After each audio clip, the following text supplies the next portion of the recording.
All right, guys, update time. So I just want to show you here the wood's down, and I've got the rest of the risers for this entire section. This is the 2% grade that starts over there, goes up and goes around up to this level here. So now I'm able to put cork down. I'll show you the section in a minute, but I'm able to start my cork over here, run it through the tunnelish thing there, up and around, and basically all the way to here. So that means I'll be able to, do just the cork, and I'll add a bit of track. So I'll have like a full loop here, but it's not really a full loop. It's just, from one section going that way and then coming back right to the same section, which I'm excited for.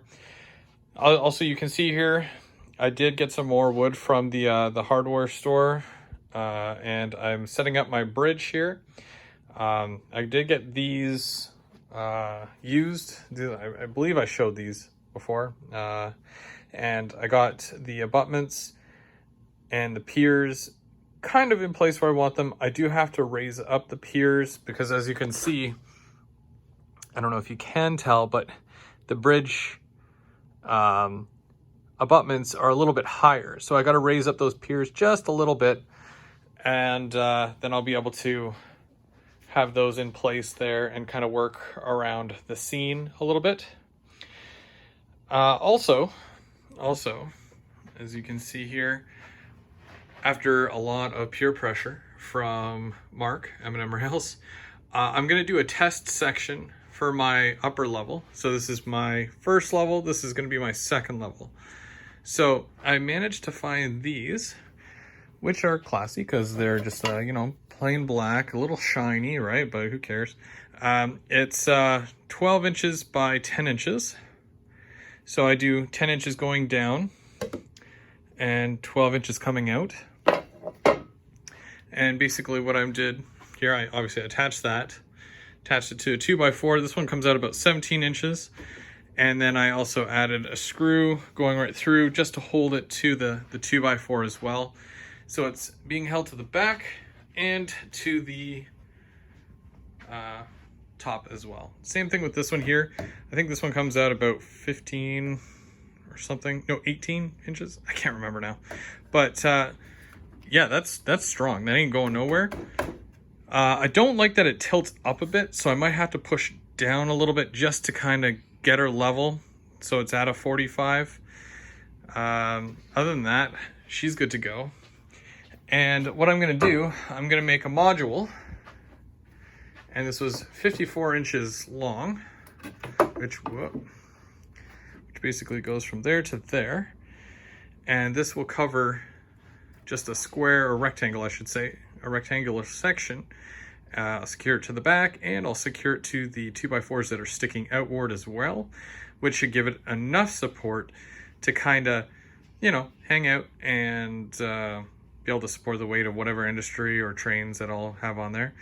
And yeah, so I'm gonna put this 2x4 or not 2x4. I'm gonna put the module here together, and then I'm gonna get it in place, and I'll come back and I'll show you that. Okay, so here is the first module for the upper level. It's not complete, but that is the basic, the largest size it's going to be without putting out the the extensions for the curve that I'm going to have here on the upper level. So basically, it's level, like it needs to be, like it should. I've got it connected to the bracing there, and then I've got it connected to the backdrop here and there. Well, not the backdrop, but the frame. And then I've got it attached also to this support. Now, because this wood is really light, it really doesn't cause too much weight or bowing on these. And because these are really strong as well, it really won't cause any warping at all there with that. So basically, that is part of, or how the upper section is going to go.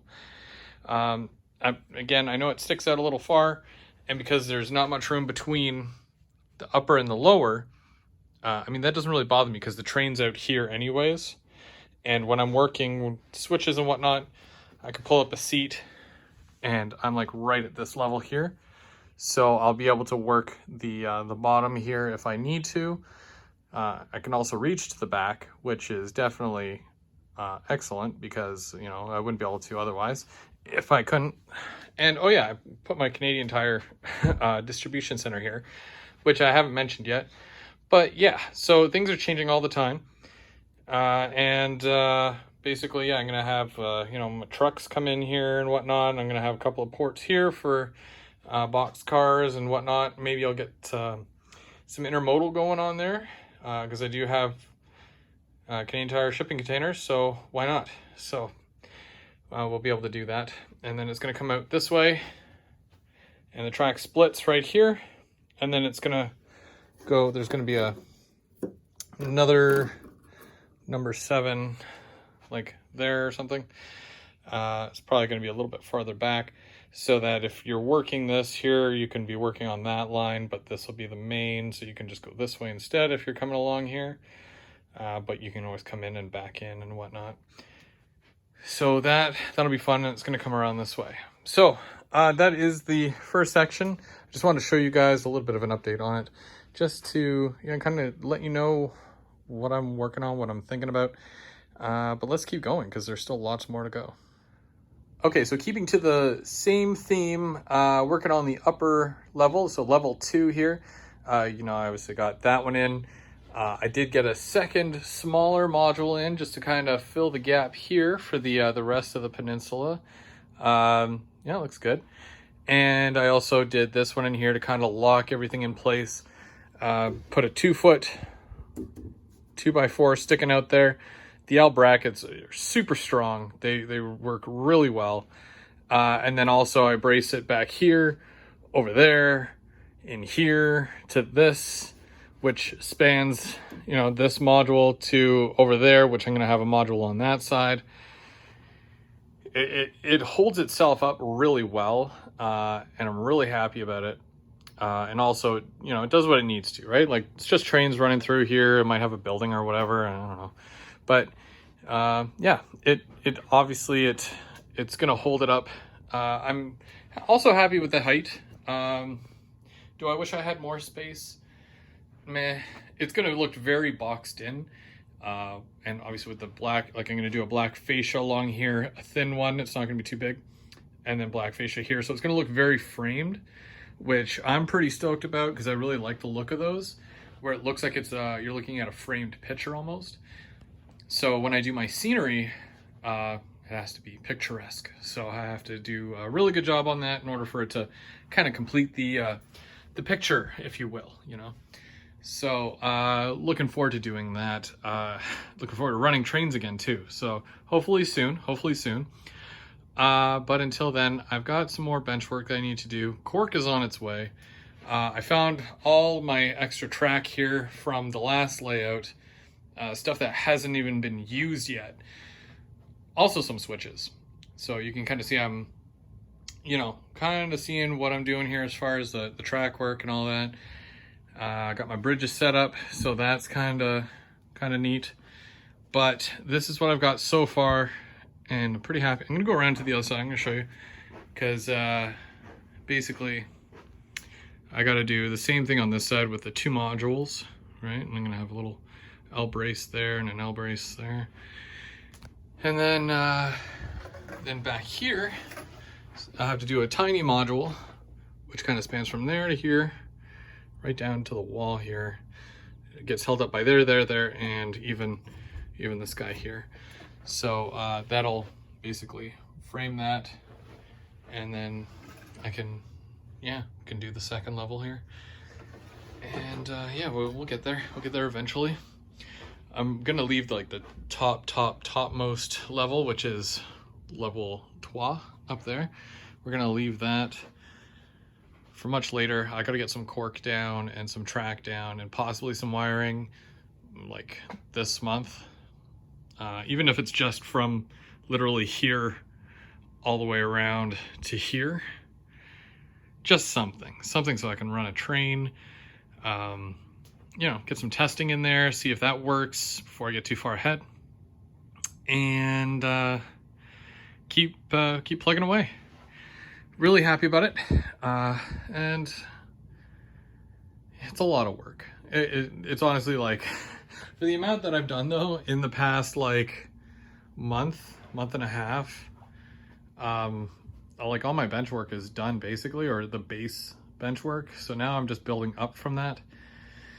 So almost there. But yeah, it should be good. Should be good. And of course, one more note before I let you go. This Thursday, I was going to say Friday. This Thursday, M&M Rails is going to be running some trains live on his channel. I want you guys to go check it out. Go hang out. I'll be there. You know, hopefully I see you there. It's always a good time when M&M is at the wheel. So he'll be running a bunch of trains, some CN stuff, some new stuff that I got in recently. I just gave it to him. I'm like, go run this. And also he has some unboxings that he would like to do as well. So, you know, he's always keeping things interesting, keeping it fresh.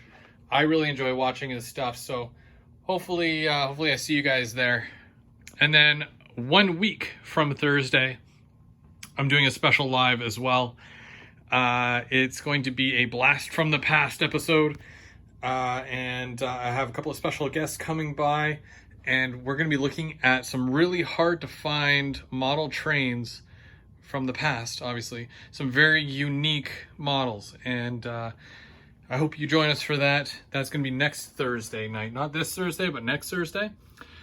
And then the following is a very special GVO After Dark. It's the Via Rail special. And we've got some exclusive, unannounced product that I'm going to be showing you guys. That's right, you heard it. Some brand new stuff. So stay tuned for that. See you Thursday when we see Mark on his live. And then the following week when I have some special guests come by. So we'll see you there. I have a train to catch though. So see you later.